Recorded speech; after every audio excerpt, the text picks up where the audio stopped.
तो जनाब सालबा बैठे थे, फरमाया फलां को बुला के लाओ। जब बुलाने गए तो रास्ते में औरत पे नजर पड़ी। पहली नजर तो माफ है, लेकिन दोबारा देख बैठे। दोबारा नजर पड़ी तो परेशान हो गए। ख्याल आया मैंने तो खयानत किया अपने नबी पाक से, हुजूर ने तो मना किया ये काम करने से। अब वापस हुजूर के पास नहीं आए, जंगल में चले गए। इब्ने कदामा ने किताबु तव्वाबीन में इस रवायत को लिखा है। कहते 40 दिन वो पहाड़ों में रोते रहे कि या अल्लाह मुझसे गलती हो गई। कितने दिन? अब हमारा शुगल है, इसको लोग गुनाह ही नहीं समझते। बदनिगाही तो कोई गुनाह ही नहीं, अब तो ये शुगल है। अब तो हमारे यहाँ माज़ अल्लाह ताला सियाने बयाने बंदे बीच बैठे होते हैं, जब ये बातें हो रही होती, ये शुगल है हमारा। अब तो अब्बा के सामने बच्चा वॉलपेपर गंदी तस्वीर का लगाया होता है, पर वो कहता है उम्र है ना जी, उम्र है ना जी, मुझे पता ही नहीं है कितना गंद कर रहा है, ये तबाह हो जाएगा रूहानी तौर पर। अगर ये गंद देखने में उलझ गया तो इमाम शाफी का फतवा है, जिसकी नजर गंदी होती है उसका हाफजा कमजोर होता है, वो कोई बड़ा काम नहीं कर सकता, वो नफ्सियात का मरीज हो जाता है जो गंदी नजर वाला आदमी होता है। हमें पता ही नहीं कि हमारे मसाइल असल में है क्या। तो 40 दिन जंगल में रोते रहे, 40 दिन। महबूब सारा कुछ जानते थे पर खामोश रहे। हजरत जिब्रील अमीन हाजिर हुए, अर्ज की या रसूलल्लाह आपका वो गुलाम रो रहा है। रब कहता उसे बुला ले, मैंने उसका गुनाह माफ कर दिया है। तो नबी पाक सल्लल्लाहु अलैहि वसल्लम ने हजरत मौला अली शेर खुदा जनाब सलमान फारसी को भेजा, फरमाया फलां जगह ले आओ। कहते जब हम गए तो 2 पहाड़ों के दरमियान जनाब सालबा तड़प के रो रहे, हमें देख के और रोए। कहने लगे अली मेरे बारे में कोई आयत तो नहीं नाज़िल हो गई? तो कहा नहीं, चल हुजूर ने बुलाया है। कहा अच्छा हुजूर कहते क्या थे, फरमाते क्या थे? कहा पता नहीं, लेकिन बुलाया है। कहते जब हमारे साथ चलने लगे, मस्जिद नबी करीब आई तो कहने लगे अली बहुत बड़ा गुनाह कर बैठा हूं, नजरें मैली हो गई, वुजू नहीं आंखों का, मुझे डायरेक्ट ना लेके जाओ हुजूर के पास। जब नबी पाक नमाज की नियत बांध लेना फिर मैं जाऊंगा, मैं पीछे खड़ा हो जाऊंगा हुजूर के। मेरी तबीयत में हौसला नहीं। यहां तो पता नहीं मैं किस तरह इश्क रसूल का दावा करता हूं मिंबर पर बैठकर, और हमारी ये मिलाद आएगा तो महफिल मिलाद में इस तरह के दावे होंगे स्टेज पर के अलमान वाला फीस, पता नहीं क्या क्या लोग कह देंगे, पता नहीं हमें हम क्या है और हम क्या कह रहे हैं, मन आनम के मन दानम, पता ही नहीं, और कितना बड़ा दावा कर दिया। कब मेरे अंदर ताकत नहीं सामना करने। मौला अली फरमाते हैं जब हुजूर ने मगरिब की नमाज की नियत बांधी तो उन्होंने भी पीछे नियत बांध ली। इत्तेफाक की बात यह कि हुजूर ने पहली रकत में सूरह इन्फितार पढ़नी शुरू कर दी, इज़स समाउन फतरत व इज़ल कवाकिबुन तसरत व इज़ल बिहार फुज्जिरत। कहते हैं जब महबूब इस आयत पे पहुंचे ना कि या अय्युहल इंसानु मा गर्रका बिरब्बिकल करीम, ए इंसान तुझे किस चीज ने धोखे में डाल दिया, हालांकि तेरा रब तो बड़ा ही करम करने वाला है, तू किस तरह किसी और के धोखे में। बिरब्बिकल करीम, और ज़मीर वाहिद है, मैं तफसीर पे नहीं जाता, कहा तेरा अपना रब, बिरब्बिका तेरा अपना रब, तेरा रब तो बड़ा करीम है, तू फिर भी कहीं और चला गया। जब ये आयत सुनी तो पीछे चीख मारी, बेहोश होके गिर गए, घर वाले घर ले गए। नमाज मुकम्मल हुई तो हुजूर ने फरमाया क्या हुआ? अर्ज की हुजूर वो तो रो पड़े थे, घर ले गए। महबूब पीछे गए तो बेसुध पड़े, तेज बुखार हो गया। नबी करीम सरहाने बैठे और उनकी गर्दन को उठाकर सर को गोद में रखा, और जब बालों में दस्ते मुबारक फेरा तो आंखें खोल दी और झट से अपना सर जमीन पे रख के कहने लगे हुजूर मैं इस काबिल नहीं कि आपकी गोद में मेरा सहारा है, इस काबिल नहीं, बड़ा मुजरिम। तो महबूब ने फरमाया तुझे मुबारक हो, रब ने तुझे माफ कर दिया है, अल्लाह भी राजी है, मैं भी राजी है। अब हुजूर के कदमों के करीब आए तो कहने लगे हुजूर आप राजी हैं? कहा राजी हूं। फरमाया फिर मेरे लिए दुआ करें, अल्लाह इसी रजा में मुझे कबूल कर ले। बस ये बात हुई थी, उन्होंने कलमा पढ़ा तो रूह परवाज कर गई।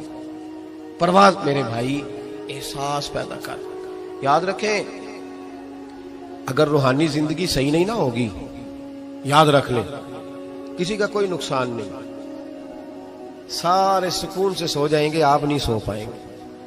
अगर आपके जमीर पे बोझ रहेंगे ना तो सारे लोग रमजान में 4 कुरान पाक खत्म करेंगे, आप 10 पारे भी नहीं पढ़ पाएंगे। अगर आप अपने आप को सही नहीं करेंगे, रूहानी जिंदगी बहाल नहीं होगी, तो याद रखना बड़ा अपना आप सारा कुछ सजा के जाहिरन बड़े परहेजगार बन के भी अपने जमीर की अदालत में फैसला अपने हक में नहीं करा पाए। तिजोरियों से माल भरा हुआ होगा लेकिन घर में सुकून नाम की चीज ढूंढने से नहीं मिलेगी। इसलिए कि अला बिज़िक्रिल्लाह तत्मइन्नुल कुलूब, अल्लाह की जात से जुड़ जाने से दिल को सुकून होता है। क्या बहुत बड़ी सजा नहीं मालिक की कि इंसान सारा कुछ करे, फारिग टाइम हो तो वो टीवी देखे? क्या बहुत बड़ी सजा नहीं कि 3-3 महीने की छुट्टियां भी उसे हों लेकिन वो एक सिपारा कुरान पाक ना पढ़ सके? वो गप्पे मारने बैठे तो 6-6 घंटे लगा दे और तस्बीह दी जाए तो 10 मिनट में बस हो जाए, दरूद पढ़ा ही ना जाए। ये सजा नहीं?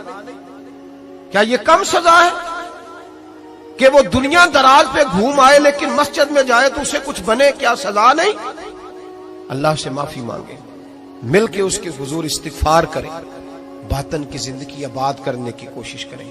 छोड़ दें बन बन के बैठना, आगे आगे बढ़ना, अपने आप को शुमार करना। हम तो मिलाद की जलसों में भी बड़ी कुर्सी तलाश करते हैं, हम तो दीनी महफिलों में भी कोशिश करते हैं कोई हमारा नाम लेके, सही नाम लेके पुकारे कोई। मैं मियाँ चन्नू में था कल मगरिब में, तो एक साहब कहने लगे वली कामिल। मैंने बाद में उनसे कहा कि आपको पता है मैं क्या हूं?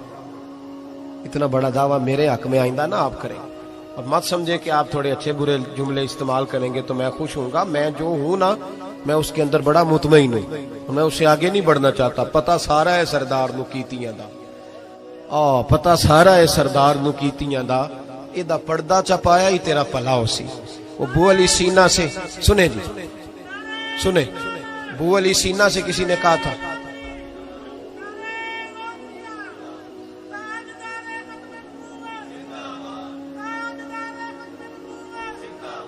अब इनकी इस बात पर और इस अमल पर एक शेर सुन ले मियां मोहम्मद बख्श साहब का। मियां साहब कहा करते थे, जितन जितन हर कोई खेडे तू हारन खेड फकीरा। जितन जितन, ये तो सारी दुनिया करती है ना कि मैं जीतने जा रहा हूं। कहते हैं जितन जितन हर कोई खेडे, जितन जितन हर कोई खेडे तू हारन खेड फकीरा। जितन दा मुल कौडी पैंदा ही हारन दा मुल हीरा। जितन दा मुल कौडी। बू अली सीना से किसी ने कहा कि क्या महसूस करते हो, आजकल कुछ हालात बेहतर है? तो बू अली सीना चूंकि हजरत अबुल हसन खरकानी के मुरीद थे, हाँ साइंसदान होने के साथ साथ सूफी थे, दरवेश थे, तो बू अली सीना कहने लगे क्या कहते हो, हालात किस तरह के? कहने लगे मुझे अपने गुनाहों का पता है, इतने बड़े गुनाहों के बावजूद मेरी पर्दाधरी नहीं हो रही, ये थोड़ा ही नाम है अल्लाह ताला का, और उसी जमीन पर उसकी नाफरमानी करता हूं, उसने रहने के लिए जगह दी हुई है, थोड़ा एहसान है उसका। मैं सुबह से शाम तक कितनी नाफरमानियां करता हूं फिर भी पेट भर के रोटी देता है, ये थोड़ा एहसान है। तू कह रहा है आगे बढ़ा है कि नहीं, ये बड़ी बात है कि उसने जमीन पे रखा। आला हजरत फाजिल बरेलवी के वालिद मौलाना नकी अली खान साहब रहमतुल्लाह ताला अलैह, इमामुल मुतकल्लिमीन, उनके हालात में लिखा है, एक आदमी को आपने ना जगह दी, को 10 मरले आपका प्लाट था या 5 मरले का, उसने कहा हुजूर कुछ दिनों के लिए चाहिए, तो आपने वो जगह उनको दे दी, जैसे मोहल्लेदार दोस्त को शादी ब्याह, तो 10-15 दिन के बाद चाबी मांगी, उन्होंने दे दी, तो कुछ दरख्त उन्होंने काट लिए, कुछ अपनी मर्जी की तरमीम कर ली। तो मौलाना नकी अली खान साहब रहमतुल्लाह अलैह नाराज हो गए, फरमाने लगे मेरी जमीन थी, मुझसे पूछ तो लेते, कुछ तब्दीली करनी, तुम पता नहीं मेरी मर्जी के खिलाफ तुमने मेरे प्लाट पर ये क्यों तब्दीली की? ये उस आदमी को कह के ना तो 2 मिनट गुजरे तो चीख मार के रो पड़े। कहने लगा हुजूर क्या हुआ?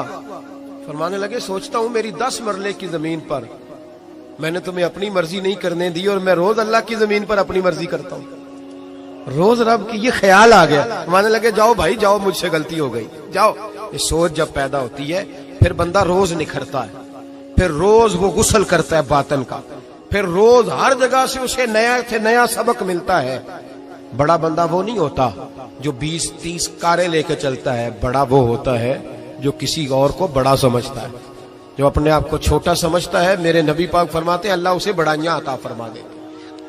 तिरमिजी में हदीस है। आज का सबक, आज का पैगाम यह है कि तज़किये की कोशिश करें। वइन्नका लअला खुलुकिन अजीम, खुल्के अजीम जो अल्लाह ने हमारे नबी को दिए और हुजूर ने हमें अता फरमाए, महबूब के सदके उस तरफ जाए, किरदार में आलापन पैदा कर। अल्लज़ी खलकल मौत वल हयात लियब्लुवकुम अय्युकुम अहसनु अमला।